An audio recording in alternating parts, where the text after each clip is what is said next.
JEE means 2026 PYQ previous year questions chapter wise and topic wise. Chapter is thermal properties of matter. These are the topics जो आपके exam में आए थे. Out of these topics we have covered these two. Now we have to discuss with next one, that is heating of running water. ये running word underline कीजिए. Due to that question becoming difficult. Let me open the topic. Topic open कर दिया है. इस topic पर जो question आया है, अगर आपको थोड़ा बहुत भी आता है तो एक बार खुद से ट्राई कर लीजिए. देन इसके बाद इसका आंसर मिला लीजिए. इसका आंसर मैं दिखा रहा हूं, देख लीजिए. इसका आंसर आएगा 0.42. क्वेश्चन हल्का सा डिफिकल्ट है, कोई बहुत हैवी कंसेप्ट नहीं लग रहा है. एप्लीकेशन पार्ट थोड़ा आईक्यू बेस्ड है. कंसेप्ट थ्योरी सब कुछ ही मैं एक्सप्लेन किए दे रहा हूं. कह रहे हैं एक गीजर है, ये पानी गर्म करने के लिए है, लेकिन समस्या ये है कि इस गीजर में जो पानी है वो रनिंग है. रनिंग वाटर यानी कि आपने एक बाल्टी पानी ले लिया और गैस पे चढ़ा दिया और उसको गर्म कर लिया. वो तो कहानी बहुत बड़ी आसान है, लेकिन अभी यहाँ फ्लोइंग वाटर है. तो यहाँ पर मान लेते हैं ये गीजर का एक सिस्टम है जिसमें इधर से पानी घुस रहा है और इधर से निकल रहा है. ये इन है और ये आउट है. पानी जो इन है वो 27 डिग्री सेल्सियस पर है, लेकिन जो पानी बाहर निकल रहा है वो गर्म होके निकल रहा है 87 degree Celsius. But how much amount of the water, since water here is flowing, so amount of the water that being heated from this temperature, that depends on the time. Time here given per minute, 5 litre पानी पर minute. और आगे एक बार और बात कर रहे हैं यहाँ पे कि रेट ऑफ कंजम्पशन बताइए गैस का कितना हो रहा होगा पर सेकेंड. मतलब इस तरह के सवालों में क्या होता है कि वेरियस पैरामीटर होते हैं, कुछ पर मिनट होते हैं, कुछ पर सेकंड होते हैं, कुछ पर आवर होते हैं. इसी वजह से दिक्कत आती है. आप क्या करें, एक यूनिफॉर्मिटी बनाएं. टाइम की एक वैल्यू अपनी तरफ से पहले ही फिक्स कर दें. जरूरी नहीं कि आप एक सेकंड ही ले, एक मिनट भी ले सकते हैं. टाइम को फिक्स कर दें और अब इसे आप अपने इस क्वेश्चन में लास्ट तक छेड़ेंगे नहीं. सारी कैलकुलेशन एक मिनट को ध्यान में रख के करना स्टार्ट कर दीजिए.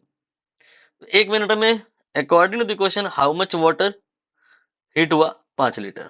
तो 5 लीटर इसका मतलब यहां से इन हुआ तो 5 लीटर आउट हो गया. ध्यान दीजिएगा,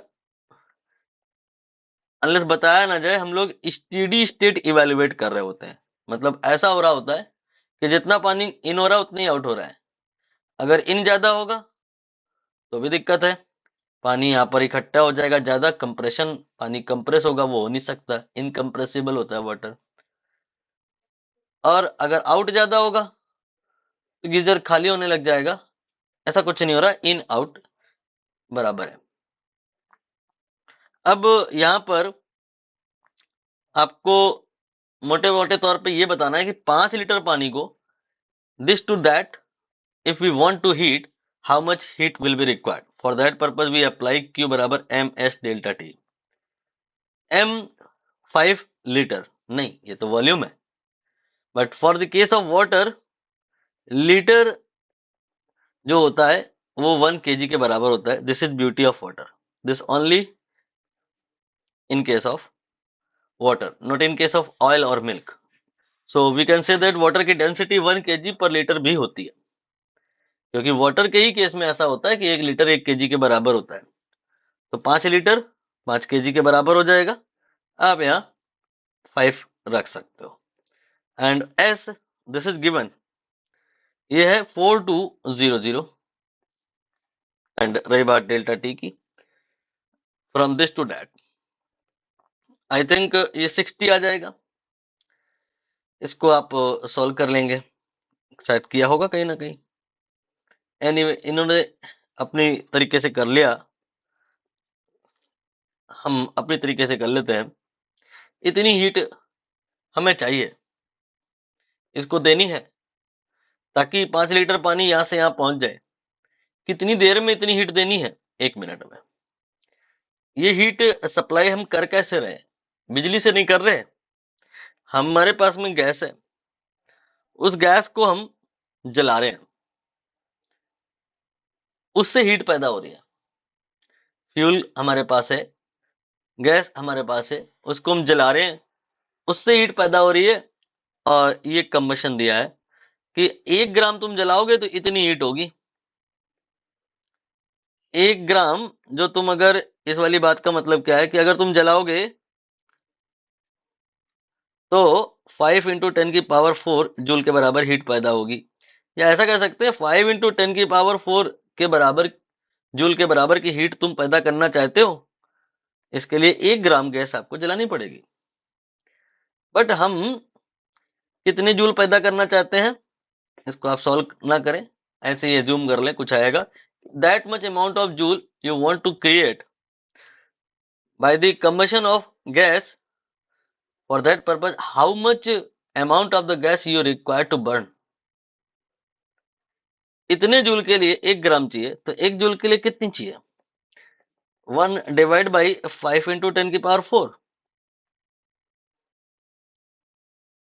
इतने ग्राम अगर तुम जला दोगे तो 1 जूल हीट पैदा होगी, बट हमें इतने जूल पैदा करनी है, तो इसके लिए हमें 5 × 4200 × 60 जूल के लिए हमें कितना ग्राम जलाना पड़ेगा?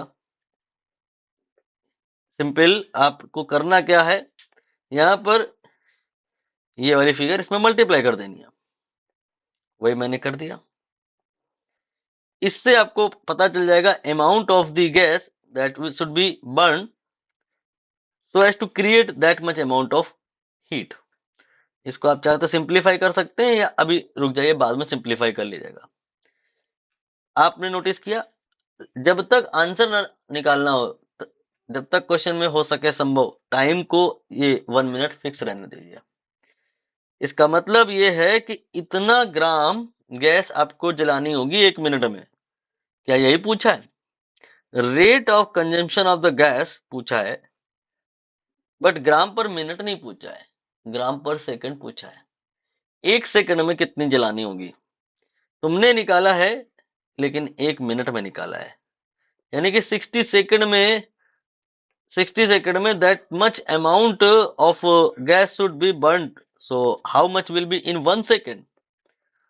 1 सेकंड में आपको निकालना है, तो आप इसको लिखें और डिवाइड बाई क्या कर दें, 60।